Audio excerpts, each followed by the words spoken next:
असल में एक बहुत बड़ा कारण जिसके बाद भगवान बहुत विचलित हो गए थे वो था द्रौपदी चीरहरण।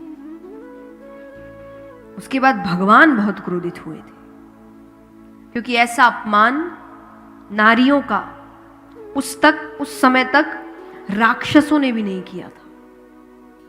राक्षस भी बंदी बना रहे थे कि ऐसा अपमान जो आज राजा कर रहे थे वो राक्षसों ने भी नहीं किया। इसीलिए इतना बुरा अंत आया।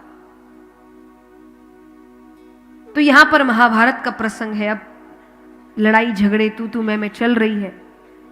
यहां पर भगवान पांडवों के साथ अब ये विचार में लगे हैं कि जरासंध का क्या किया जाए। जरासंध कौन हुए?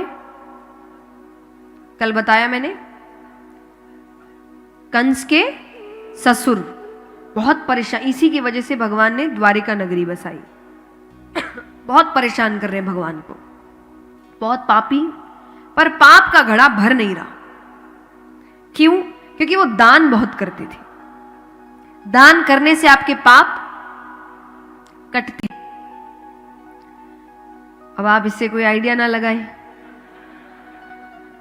ये अच्छा तरीका है, पाप करो दान करो, पाप करो दान करो। हर चीज देखिए मतलब कुछ और रखती है। जैसे गंगा जी में स्नान करने से भी क्या कहते हैं?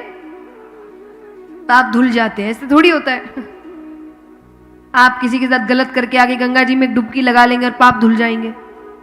तो इसका अर्थ था चाहे दान करना, स्नान करना, कि जो पाप हमसे अनजाने में हो जाते हैं, जिनका हमें पता नहीं चलता, हमारी मानसिकता ऐसी नहीं है, भाव ऐसे नहीं थे, अनजाने में हमने किसी को तकलीफ पहुंचा दी, तो इन चीजों से वो पाप धुल जाते हैं। सोची समझी साजिशें नहीं धुलती। कि आपने सोच समझ के कोई पाप किया था, आपको पता था आप क्या कर रहे हैं, और आप जाके एक डुबकी लगा लेंगे और आपके पाप धुल जाएंगे या दान कर देंगे, नहीं। तो वो दान की आड़ ले रहे थे। फिर भगवान ने अंत कैसा किया वो भी सुने। तो वो दान बहुत करता था। दान वो केवल ब्राह्मणों को करता था, सुबह सुबह स्नान करते ही। और दान भी कैसा? जो मांग लो, वो मना नहीं करेगा। भगवान पांडवों के साथ, अर्जुन है, भीम है, उनके साथ ब्राह्मणों का रूप लेकर जाते हैं। पहले तो अपनी मर्जी से कुछ देता, भगवान ने कहा ये सब नहीं चाहिए। तो कहे फिर बताओ क्या चाहिए, जो मांगोगे। भगवान का पहले तो वचन कि हम जो मांगेंगे तुम वही दोगे, नहीं हटोगे। कहा मैंने वचन की कोई जरूरत नहीं, सुना नहीं क्या मेरे बारे में, मैं कभी मना नहीं करता, जो मांगना है मांगो। भगवान का वचन। उसने कहा मैंने वचन दिया, पर वचन की जरूरत नहीं है। अरे तुम ज्यादा से ज्यादा मुझसे क्या मांग लोगे? मेरा राज्य दे दूंगा, मुझे कोई दिक्कत नहीं है देने में। वो आपको लग रहा होगा कितना तो अच्छा आदमी है, कौन राज्य दे सकता है। वो कहे तुम ज्यादा से ज्यादा मुझसे क्या मांग लोगे? मेरा राज्य मैं दे दूंगा, क्योंकि मुझे मेरी शक्ति पर इतना भरोसा है कि सुबह तुमको राज्य देकर शाम को युद्ध करके वापस ले लूंगा। क्योंकि दान मैं सिर्फ सुबह करता हूं। अब वो अपनी बहुत बड़ाई कर रहा है, मैं ये मैं वो, मैं ये कर दूंगा, ये कर दूंगा। भगवान के साथ आए हैं अर्जुन। अर्जुन के सामने भगवान खड़े हो और तारीफ किसी और की हो, वो सहन ही नहीं कर सकता। उनको क्रोध आ रहा है। क्रोध में आकर अर्जुन ने कहा जितना कहा जाए उतना ही करो। अब कहा तो कोई बात नहीं, पर जो हाथ दिखाया ये गलत कर दिया। क्यों? ये क्षत्रिय है। क्षत्रिय अधिकतर उस समय रक्षा का कार्य ही करते थे। रक्षा का कार्य कर रहे तो वो बाण चलाते हैं, प्रत्यंचा चढ़ाते हैं, तो उसमें हर क्षत्रिय के अंगूठे पर एक निशान होता है। अर्जुन ने जब हाथ दिखाया तो जरासंध की नजर उसके अंगूठे पे पड़ी। वो खुद क्षत्रिय, वो कहे तुम ब्राह्मण नहीं हो, तुम तो क्षत्रिय हो।